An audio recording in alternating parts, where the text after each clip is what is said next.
Hola, ¿qué tal, queridas y queridos lectores y lectoras del Politécnico? Mi nombre es Clemente Guerrero, yo soy escritor y junto con la Dirección de Difusión Cultural les venimos trayendo una serie de talleres, cápsulas, ejercicios, tutoriales para que ustedes se acerquen a la literatura, pero sobre todo a la creación literaria, a la escritura, para que experimenten ese ejercicio de fluir en la escritura. Y pues bien, el día de hoy le toca el turno a una gran escritora mexicana. Su nombre es Inés Arredondo. ¿Alguna vez la has escuchado? Si no, déjame te cuento un poco acerca de ella.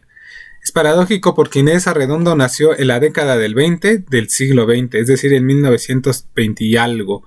¿Y por qué es importante este número? ¿Por qué es importante casi cabalísticamente esta enumeración? Pues bien, porque Inés Arredondo es una escritora que pertenece a lo que se conoce como generación de Casa del Lago o generación del medio siglo, pero creo que más importante aún, que es una autora que produjo, que estuvo en la producción de una gran revista que es la Revista de Literatura Mexicana, junto con otros grandes escritores, donde continuamente y periódicamente iban publicando grandes plumas y le dio una gran frescura a la literatura mexicana. Ahí publicó, por ejemplo, Gloria Gerwitz, ahí publicó Eduardo Lizalde, ahí publicó Rulfo, ahí publicaron muchas de las plumas que ahora son tan valiosas, y eso es una labor que hay que rescatar de una escritora como ella, ¿no? Que también estaba inmersa en la conversación de su siglo, estaba inmersa en lo que sucedía. Y pues bien, a lo mejor ustedes me preguntarán, y bueno, Inés Arredondo, ¿por qué es tan importante leerla? ¿O por qué me debería de importar a mí leerla? ¿O por qué quisiera leerla? Y pues bien, lo primero que tendría que decir es de que la mente de Inés Arredondo es una mente muy extraña, pero muy interesante. Sus cuentos tienen atmósferas muy marcadas, ¿no? La mayoría de sus cuentos inicia con una atmósfera y va desarrollando a los personajes, va desarrollando la trama, pero algo que es característico en ella es la visión. Cómo ve las cosas, el paisaje que dibuja con sus palabras, la estructura de sus palabras, a veces acercándose incluso a la poesía.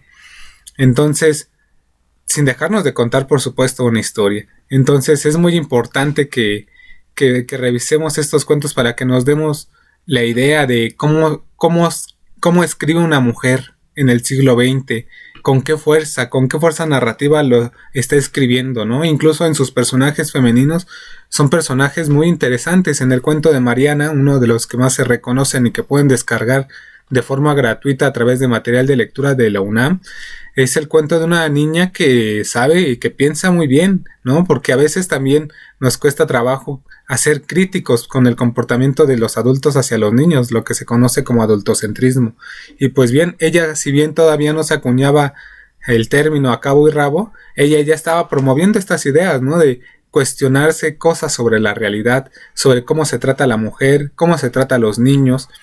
Entonces es algo muy interesante, con mucha profundidad, además en su escritura.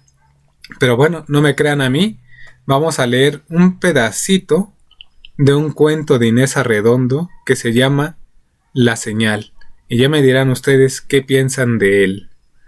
Y dice así: La Señal. El sol denso, inmóvil, imponía su presencia. La realidad estaba paralizada bajo su crueldad sin tregua. Flotaba el anuncio de una muerte suspensa, ardiente, sin podredumbre, pero también sin ternura. Eran las 3 de la tarde. Pedro, aplastado, casi vencido, caminaba bajo el sol. Las calles vacías perdían su sentido en el deslumbramiento.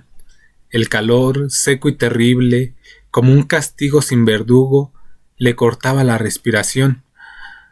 Pero no importaba. Dentro de sí hallaba siempre un lugar agudo, helado, mortificante, que era peor que el sol, pero también un refugio, una especie de venganza contra él. ¿Se imaginan? Que haya un sol que te esté aplastando y que te esté fulminando, pero que de repente digas, sí, pero hay algo adentro de mí que es más fuerte que el sol y que también está ahí, aplastándome, pero que también es un refugio. Qué interesante, ¿no? Esta escritura de Inés Arredondo. Y pues vean, nada más la maestría en el uso de los adjetivos, ¿no?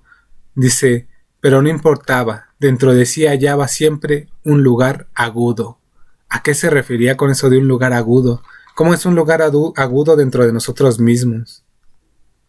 Dice agudo, helado, mortificante, que era peor que el sol, pero también un refugio. Una de las cosas a las que nos invita Inés Arredondo precisamente en sus cuentos es abrazar nuestra sombra, abrazar la oscuridad que nos habita. ¿Y se dan cuenta cómo inicia con una atmósfera espeluznante y después va desarrollando los personajes? Léanla, les aseguro que no se van a decepcionar. Mi nombre es Clemente Guerrero y nos vemos hasta la próxima.